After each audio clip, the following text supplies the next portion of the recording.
Pınar, bunu nədən düzəltmisən? Bu nədir belə? Asım müəllim. Bu ağ olan.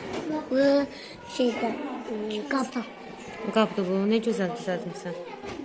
Gözəldir. Baxım sənə Səid. Aferin sənə. Nə gözəldir. Baxım. Daya. Aha. Ay aman, Nəzrin, nə böyük düzəltmisən sən. Nə gözəldir. Bu nədir belə? Qıfara yapışan var. Yapışdırsan ondan. Gözəldir. Baxın, Əlhəm. Bu da qumdur deyəsən, hə? Nə gözəldir. Şəms sənin nəyindir? Ananın adıdır.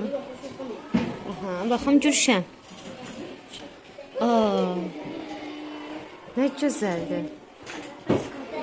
Maraqlıdır. Baxın. Zemfira, kimlə düzəldirsən? Bu nədir belə? Onlar daşlar. Hə, daşlardır onlar, rəngli. Nə gözəldir. Baxın.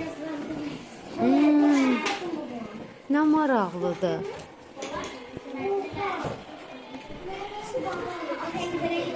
Eyb yox, indi düzəldərik birlikdə. Baxın.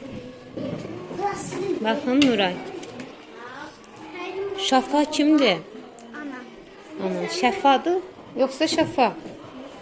Baxın, anam, qardaşım, bacım. Atam, gözəl. Evi yoxdur, yapışdırarıq. Nə gözəl ailə ağacıdır. Gözəldir, baxın. Siz ikinizə birini düzəltmişsiniz.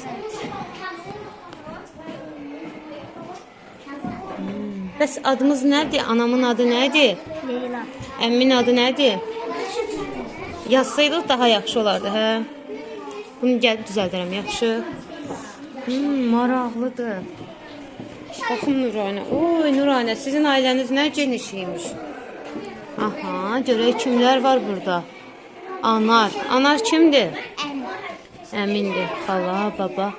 Qərənfil kimdir bəs? Kim? Ana? Hə. Gəl baxaq Rüqəyə. Baba. Adlarını da yaxşıydın ya. Zahid kimdir?